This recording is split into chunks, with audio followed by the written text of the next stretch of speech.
শেষ রাত্রে উঠে চোখের পানি ছেড়ে দিয়ে আল্লাহর কাছে 2 রাকাত নামাজ পড়ে বলেন, আল্লাহুম্মা আনতা রাব্বি লা ইলাহা ইল্লা আনতা খালাকতানি আনা আবদুক ওয়া আনা আলা আহদিক ওয়া ওয়া'দিকা মাস্তাতা'ত আউযু বিকা মিন শাররি মা সানা'ত আবু'ু লাক বিনি'মাতিকা আলাইয়া ওয়া আবু'ু বিযানবি ফাগফিরলি ফাইন্নাহু লা ইয়াগফিরু যুনুবা ইল্লা আনতা। এটা সাইয়্যিদুল ইস্তিগফার, ইস্তিগফারের সর্দার। যে ব্যক্তি সকালে পড়বে, রাত্রের আগে যদি মারা যায় জান্নাতি, রাত্রে পড়বে সকালের আগে মারা গেলে জান্নাতি।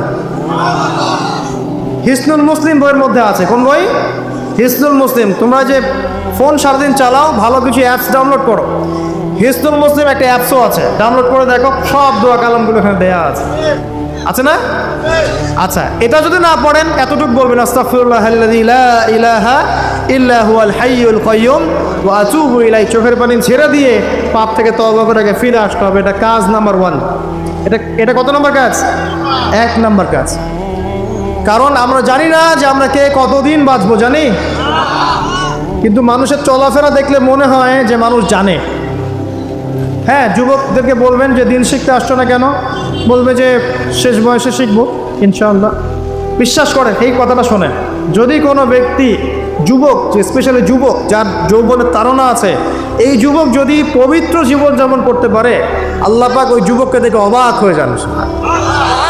এবং কেউ যদি প্রকাশ্য গোপন জেনা থেকে বেঁচে থাকতে পারে, সাক্ষাৎ মৃত্যুর হাত থেকে আল্লাহ তাকে বাঁচাতে পারেন।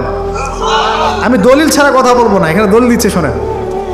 3 জন ব্যক্তি বের হয়েছে, ঝড়, বিশাল ঝড়, গুহায় আশ্রয় নিয়েছে, ঝড়ে পাথর দিয়ে গুহার মুখ বন্ধ হয়ে গেল। এই তো, এটা হাদিস, কিন্তু আলেম ওলামারা জানবেন, আপনাদেরকে বলছে এটা হাদিসে আছে। কিন্তু এখন গুহার মুখ খোলার কোনো অপশন নাই। এখন 3 জন পরামর্শ করছে, আমাদের কিছু নেক আমল দিয়ে আল্লাহর কাছে দোয়া করি, চল। নেক আমলের ওসিলা দিয়ে দোয়া করা যায়, নেক আমলের ওসিলা করে দোয়া করতে হয়, এটা একটা ভালো কাজ। সদকা করেছেন, এই ওসিলায় দোয়া করেন যে আল্লাহ আমি সদকা করেছি, আল্লাহ এই ওসিলা আমার রোগটা ভালো করে দাও, আমার মাকে শেফা দিয়ে দাও, ইত্যাদি ইত্যাদি। আর আমরা সদকা করলে আগে নাম লিখাই, অমুক সাহেব 5000, অমুক 1000, অমুক 200। আরে ভাই, সদকা করলাম তো আল্লাহর জন্য, মানুষকে জানানোর কি দরকার আছে? এই লৌকিকতা ত্যাগ করতে হবে না? নবী যে হাদিসে বলেছেন, দাজ্জালের ফিতনার চাইতেও আমি এই উম্মতের উপরে একটা ফিতনাকে নিয়ে ভয় করি, সেটা হলো রিয়া বা গোপন পাপ, গোপন শিরক। রিয়া বা গোপন শিরক মানে মানুষ অন্যকে দেখানোর জন্য আমল করি না আমরা। এটা যখন মৌসুম আসবে তখন বলবে যে আমরা মুসলিমদের সাথেই আছি, আপনার রায়টা আমার পক্ষে দিয়ে, ঠিক আছে? তখন মৌসুম শেষ, ভুলে যাবে মানুষ মানুষকে। শোনেন, একজন দোয়া করছে, আল্লাহ আমার বৃদ্ধ পিতামাতা ছিল, তাদেরকে দুধ পান না করে আমি দুধ পান করতাম না, আমার সন্তানদেরকেও পান করাতাম না। এই আমলটা আল্লাহ যদি তোমার কাছে কবুল হয়, আল্লাহ তুমি আজকে এই পাথরটা সরিয়ে দাও। পাথরটা একটু সরে গেল, সুবহানাল্লাহ। পাথর আল্লাহর হুকুম শোনে না? শোনে না?